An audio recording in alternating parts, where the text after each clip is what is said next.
سوال یہاں پر یہ ہے کہ کیا اللہ کے نبی صلی اللہ علیہ وسلم کسی کے خواب میں آ سکتے ہیں یا نہیں؟ صحیح بات اس میں یہ ہے کہ اللہ کے نبی صلی اللہ علیہ وسلم صحابہ ہوں یا بعد کے افراد ہوں، کسی کے بھی خواب میں آ سکتے ہیں۔ اللہ کے رسول صلی اللہ علیہ وسلم کسی کے خواب میں آ سکتے ہیں۔ اہل السنہ والجماعہ کا یہی منہج ہے، یہی عقیدہ ہے۔ کیا دلیل ہے؟ اللہ کے رسول صلی اللہ علیہ وسلم فرماتے ہیں من رآنی فی المنام فقد رآنی، جس نے مجھ کو خواب میں دیکھا اس نے مجھی کو دیکھا۔ فإن الشیطان لا يتمثل بی، اس لیے کہ شیطان میری شکل و صورت اختیار نہیں کر سکتا۔ اور اس کو امام مسلم نے روایت کیا ہے۔ بخاری کے الفاظ ہیں فإن الشیطان لا يتخیل بی، اس لیے کہ شیطان میرا تخیل نہیں کر سکتا ہے۔ ایسا نہیں ہو سکتا ہے کہ ایک آدمی نبی صلی اللہ علیہ وسلم کو سمجھ رہا ہو اور وہ آپ نہ ہوں، ایسا نہیں ہو سکتا ہے۔ یعنی آپ کی شکل و صورت شیطان اختیار نہیں کر سکتا ہے۔ یہ بخاری کی روایت ہے۔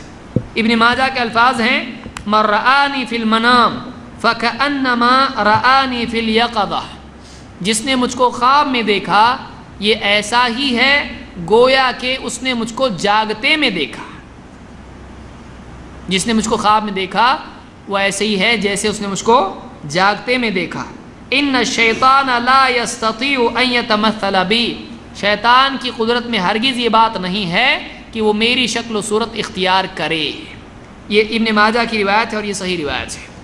تو ان روایتوں سے معلوم ہوتا ہے کہ اللہ کے نبی صلی اللہ علیہ وسلم کسی کے بھی خواب میں آ سکتے ہیں۔ کوئی اگر یہ کہے کہ صحابہ کے ساتھ خاص تھا تو اس کے لیے کوئی دلیل نہیں ہے۔ کیوں؟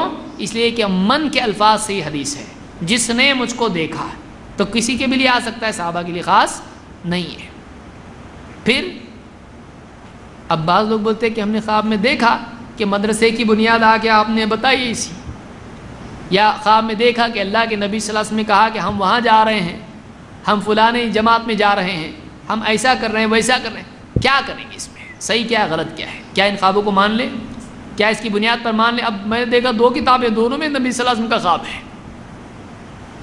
ایک طرف ہری کتاب ہے اس میں بھی خواب ہے نبی صلی اللہ علیہ وسلم کے، اور ایک دوسری کتاب ہے اس میں بھی خواب ہے، ہماری جماعت کے لیے بھی خواب ہے، ان کی جماعت کے لیے بھی خواب ہے۔ کیا کریں گے؟ ایک کتاب میں دیکھا اس میں ہے کہ اللہ کے رسول صلی اللہ علیہ وسلم کسی کے خواب میں آئے اور کہا تو یہاں کیا کر رہا ہے؟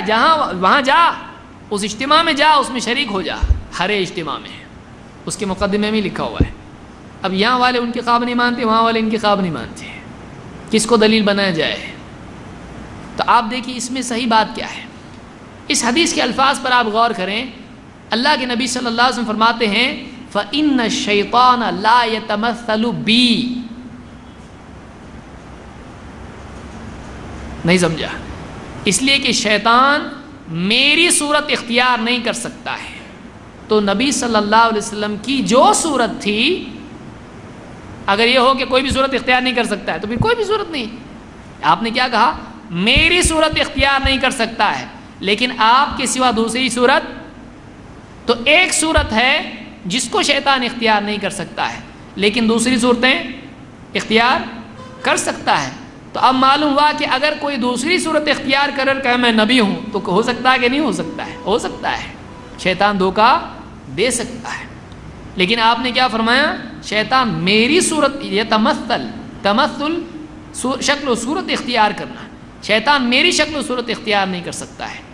تو یہ معلوم ہوا کہ یہ خاص ہے نبی صلی اللہ علیہ وسلم کی صورت کے مطابق، اور یہی صحیح منہج ہے کہ اگر کوئی خواب میں اللہ کے نبی صلی اللہ علیہ وسلم کو انہی صفات کے ساتھ دیکھتا ہے جن صفات میں آپ تھے، تو واقعی اس نے اللہ کے نبی صلی اللہ علیہ وسلم کو دیکھا۔ اگر کسی اور صفت کے ساتھ کسی اور صورت میں دیکھتا ہے تو صحیح قول یہی ہے کہ اس نے نہیں دیکھا۔ دلیل آئیے۔